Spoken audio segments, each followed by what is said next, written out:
بسم اللہ الرحمن الرحیم۔ ایک عجیب ترین چوری کا واقعہ آپ لوگوں سے بیان کرنے جا رہا ہوں۔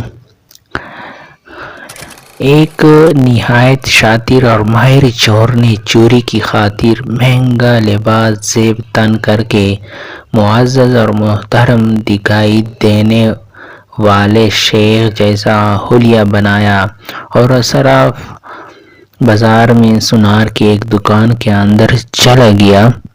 سونار نے جب اپنی دکان میں واضح کاتے سے نہایت ہی رائس اور محترم دکھائی دینے والا شیخ کو دیکھا جس کا نورانی چہرہ چمک رہا تھا تو سونار کو ایسا لگا جیسے اس کی دکان کے بھاگ جاگ اٹھے ہو۔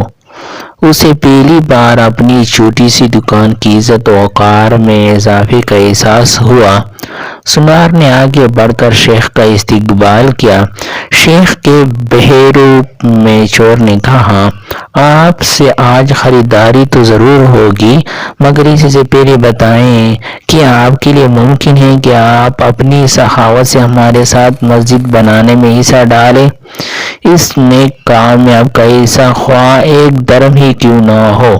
سونار نے چند درہم شیخ کے حوالے کیے ہی تھے کہ اسی اثنا میں ایک لڑکی جو در حقیقت چور کی ہم پیشہ تھی دکان میں داخل ہوئی اور سیدھی شیخ کے پاس جا کر اس کے ہاتھوں کو بوسہ دیا اور التجائی لہجے میں اپنے اور اپنے اہل ویال کے لیے خیر و برکت کی دعا کے لیے کہا۔ سونار نے جب یہ منظر دیکھا تو اس سے رہا نہ گیا اور محضرت خوانہ لہجے میں کہنے لگا، اے محترم شیخ، لا علمی کی معافی چاہتا ہوں مگر میں نے آپ کو پہچانا نہیں ہے۔ لڑکی نے یہ سن کر تعجب کا اظہار کیا اور سونار سے مخاطب ہو کر کہنے لگی، تم کیسے بد نصیب انسان ہو، برکت، علم، فضل اور رزق کا یہ سبب خود چل کر تمہارے پاس آ گیا ہے اور تم اسے پہچاننے سے قاصر ہو۔ لڑکی نے شیخ کی طرف اشارہ کرتے ہوئے کہا کہ یہ فلاں علاقے کے مشہور معروف شیخ ہیں جنہیں خدا نے کثرت علم، دولت کی فراوانی اور ہر قسم کی دنیاوی نعمتوں سے مالا مال کر رکھا ہے۔ انہیں انسانوں کے بھلے کے سوا کسی چیز کی حاجت نہیں ہے۔ لوگ ان کی ایک جھلک دیکھنے کے لیے بےتاب رہتے ہیں۔ سونار نے شیخ سے معافی مانگتے ہوئے کہا کہ شیخ صاحب، میں معافی کا طلبگار ہوں۔ میرا سارا وقت اس دکان میں گزرتا ہے اور باہر کی دنیا سے بے خبر رہتا ہوں، اس لیے اپنی جہالت کی وجہ سے آپ جیسی برگزیدہ ہستی کو نہ پہچان پایا۔ شیخ نے سونار سے کہا، کوئی بات نہیں، انسان خطا کا پتلا ہے۔ غلطی پر نادم ہونے والا شخص خدا کو بہت پسند ہے۔ تم ایسا کرو، ابھی میرا یہ رومال لے لو اور 7 دن اس سے اپنا چہرہ پوچھتے رہو۔ 7 دنوں کے بعد یہ رومال تمہارے لیے ایسی برکت اور ایسا رزق لے آئے گا جہاں سے تمہیں توقع بھی نہ ہوگی۔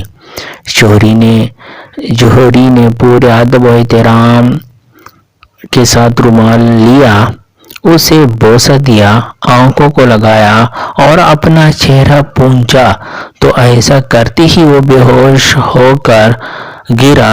اس کے گرتے ہی شیخ اور اس کی دوست لڑکی نے سونار کی دکان کو لوٹا اور وہاں سے فرار رفو چاکر ہو گئے۔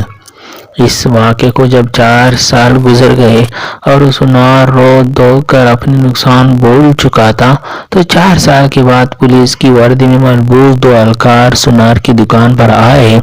ان کے ساتھ وہی چور شیخ تھا جس کو ہتھکڑی لگی ہوئی۔ سونار اسے دیکھتے ہی پہچان گیا۔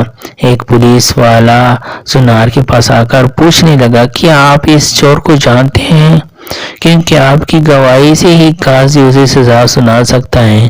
سونار نے کہا، کیوں نہیں، اس نے فلاں طریقے واردات سے مجھے بے ہوش کر کے میری دکان لوٹ لی تھی۔ پولیس والا شیخ کے پاس گیا اور اس کی ہتھ گڑی کو کھولتے ہوئے کہنے لگا، تم نے جس طرح دکان لوٹے کا جرم کیا تھا ٹھیک اسی طرح وہ ساری کارروائی دہراؤ تاکہ ہم طریقہ واردات کو لکھ کر گواہ سمیت قاضی کے سامنے پیش کر کے تم پر فرد جرم عائد کروا سکیں۔ شیخ نے بتایا کہ میں اس طرح داخل ہوا اور یہ کہا اور میری مددگار لڑکی آئی، اس نے فلاں بات کی، پھر میں نے رومال نکال کر دکاندار کو دیا۔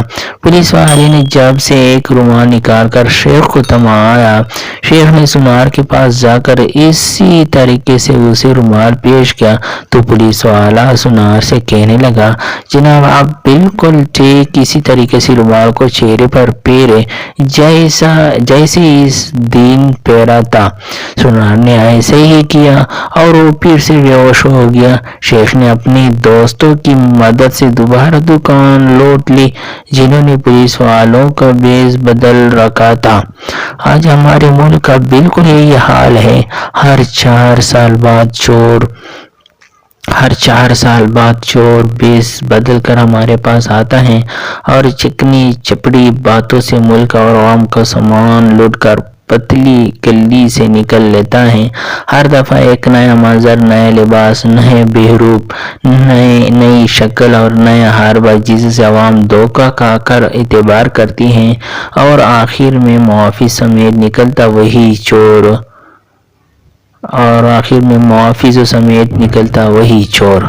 سبحان اللہ۔ اللہ ہمیں معاف کرے۔ اگر آپ کو یہ بات اچھی لگی تو ہمارا چینل سبسکرائب کریں اور آگے شیئر کریں۔ جزاک اللہ۔